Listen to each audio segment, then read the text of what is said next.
Genèse, chapitre 3. Le serpent était le plus rusé de tous les animaux des champs que l'Éternel Dieu avait fait. Il dit à la femme, « Dieu a-t-il réellement dit, vous ne mangerez pas de tous les arbres du jardin ?» La femme répondit au serpent, « Nous mangeons du fruit des arbres du jardin, mais quant au fruit de l'arbre qui est au milieu du jardin, Dieu a dit, vous n'en mangerez point et vous n'y toucherez point de peur que vous ne mouriez. » Alors le serpent dit à la femme, « Vous ne mourrez point, mais Dieu sait que le jour où vous en mangerez, vos yeux s'ouvriront et que vous serez comme des dieux, connaissant le bien et le mal. » La femme vit que l'arbre était bon à manger et agréable à la vue, et qu'il était précieux pour ouvrir l'intelligence. Elle prit son fruit et en mangea.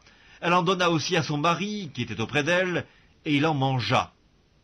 Les yeux de l'un et de l'autre s'ouvrirent, ils connurent qu'ils étaient nus, et ayant cousu des feuilles de figuier, ils s'en firent des ceintures.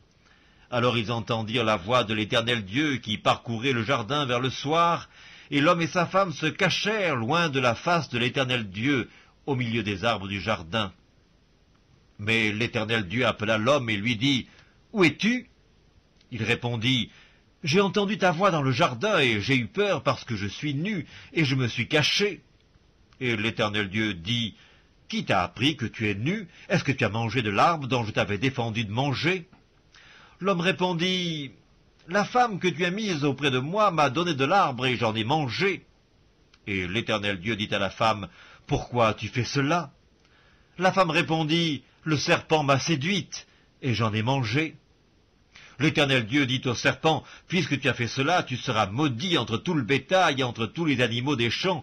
Tu marcheras sur ton ventre, et tu mangeras de la poussière tous les jours de ta vie. Je mettrai inimitié entre toi et la femme, entre ta postérité et sa postérité. Celle-ci t'écrasera la tête, et tu lui blesseras le talon. » Il dit à la femme, « J'augmenterai la souffrance de tes grossesses.